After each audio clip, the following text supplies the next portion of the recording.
On October 17, 1990, a group of 8 experienced cave divers entered the Sac Actun Cenote with the intent of exploring this amazing cave system. However, they got into a terrifying situation and struggled to find their way out. Are you enjoying our cave diving stories and not subscribed yet? Please consider subscribing to our channel.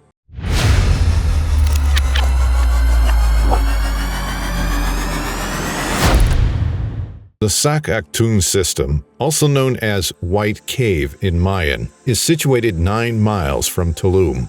This underground cave system is the longest in Mexico, and it's the second longest in the world.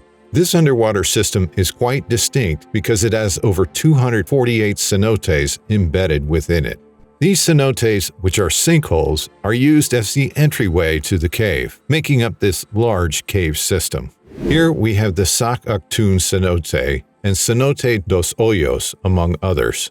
Within the Sac Actun, you can find animal fossils in large quantities to show the preserved history that has been here for several ages. This earned the cave the name Pet Cemetery. The cenotes of Sac Actun can be accessed by the public, where they get to enjoy the crystal clear waters and revel in the beauty of nature. Several tourists that have been to the Sac Actun Cenote have engaged in diving, snorkeling, or swimming, as the case may be. In times past, over 215 miles of the cave passages have been studied and explored by different teams of divers, and they discovered the preserved ages of historical remains. These archaeological remains include giant sloths, clay pots, jewelry, mammoths, and several animals that were in existence thousands of years ago.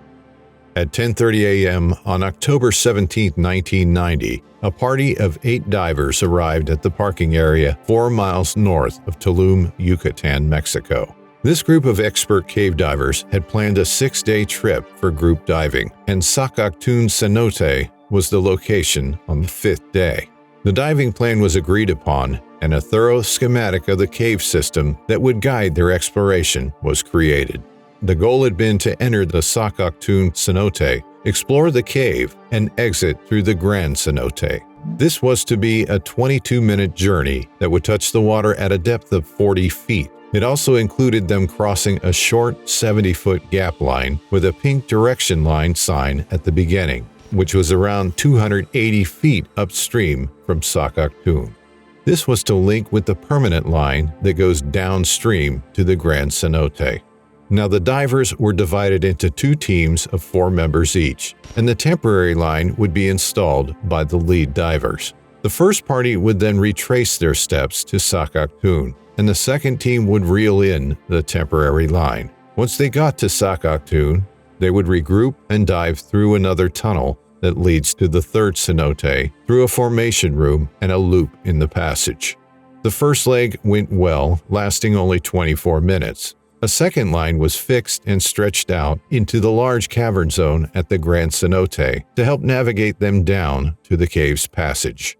When they all got to the water surface, they rested for 15 minutes and used that time to go over their dive plan 2 consecutive times. Knowing that anyone could forget, they even went ahead with a drawing on a dive slate intended to remind everyone of the cave structure. However, one of the team members was not getting a grasp of the whole plan, so the strategy was examined a 3rd time. This time, everyone agreed that they were clear, and they descended back into the cave system. They encountered an initial delay in their plan when they noticed a crocodile skeleton in one side of the cavern zone. After that, a second delay happened when a member of the first team lost his mask and was rescued by a member of the second team. They reassembled and proceeded into the cave zone, with the second group diving right behind them by approximately 100 feet, reeling in the cavern zone line. The first team leader released the reel at the 70-foot mark, which is the pink direction line marker we talked about before. Also, he was propelling his 3 teammates forward. The second team came shortly after. 3 members of the second team began swimming over the whole gap, while the 4th among them was handed the reel and told to reel it in. Afterward, the first team leader dove forward to join up with his group. He first rejoined his team at the other end of the 70-foot gap and made the mandatory quick left turn, which led to Sac Actun. He turned to look and could see one member of the second team following, and the others arrived at the pink marker. As they started to arrive in Sac Actun, they couldn't see any following lights. They assumed they couldn't see the second team because they had a clogged reel. They hoped they could soon sort that out as a team and return. They proceeded with their team's plan and continued on the third leg of the exploration. They navigated their way to the third cenote. However, the leader of the first team was concerned about the second group and asked the other members when they had last encountered them during the dive. After much thought, they all concluded that the previous time was at the pink marker, 70-foot gap. The first team leader then told the other three to remain where they are, and he returned in search of the second team. At the Sac Actun, the second team wasn't there, so he went further to the pink marker. Once he got there, he discovered the gap line reel had been switched at the pink marker. Therefore, he decided to go to the Grand Cenote, but there was no one there either. Then he went back to the third cenote, found his group, and they went back to Sac Actun. He then went in by himself toward Grand Cenote for another search. In the meantime, the second team experienced some difficulties. The reel diver on the second team had about 1/3 of the line reeled in when the leader came back and he called for him to replace it. After doing this, they swam back to the pink mark where the leader turned right and entered deeper into the cave system. The other divers followed their leader without questioning, including the team member that was initiated following the first team. The leader briefly paused to check his air supply before continuing the dive. After diving around 1,000 feet in this turn they took, the leader came to a halt and questioned his teammates, using his slate, on why they hadn't seen the first team. Then they decided to turn around. Soon they noticed a snap and gap line to the right. They followed it, believing it would lead to the third cenote. But after 100 feet, they saw a line arrow pointing in the opposite direction. Then they reversed, and they proceeded out using the main guidelines. During this period, one diver's fin strap came off, causing a brief pause as his teammates assisted him. The fins had been fixed appropriately, though they were of the new adjustable sort. After a while, they were anxious because they hadn't seen a direction arrow in a long time. This was unusual. The two at the back were swimming swiftly now, and they swam past their teammates. Due to their swiftness, they kicked up some silt and vanished from view. One of the two, who were now at the back, ran out of air and began sharing with the other. At this point, they were roughly 600 feet away from Sac Actun. The fin strap came off yet again, rendering swimming increasingly challenging, so they abandoned it. They also dumped a video camera and continued swimming for another 200 feet. The leader of the first team was on his way to Grand Cenote when he noticed 3 lights approaching him.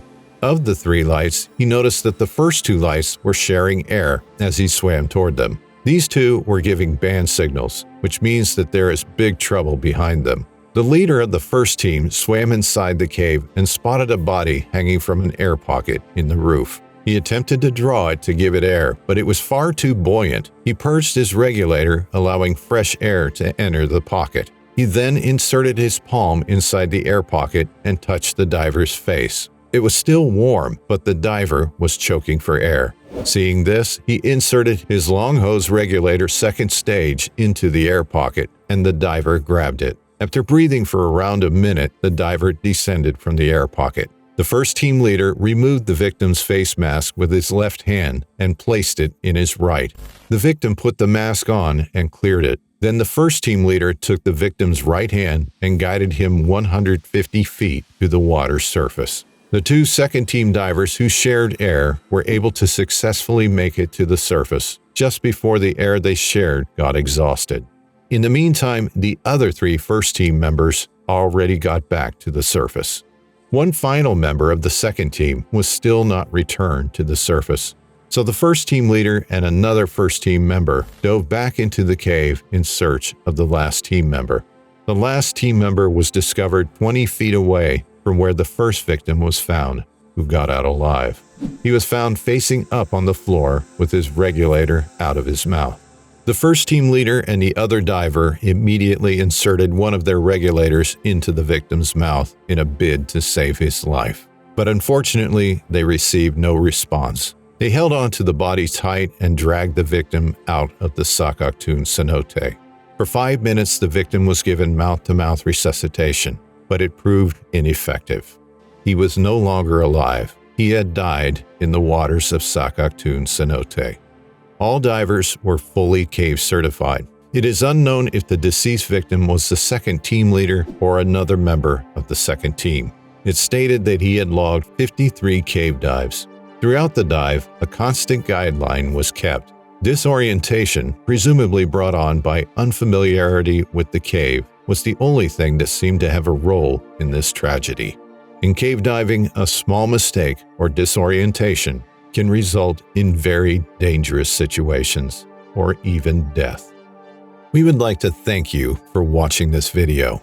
If you enjoyed watching, take a dive on the like and subscribe buttons and hit the bell icon so you get notified when we come back with another exciting cave diving story.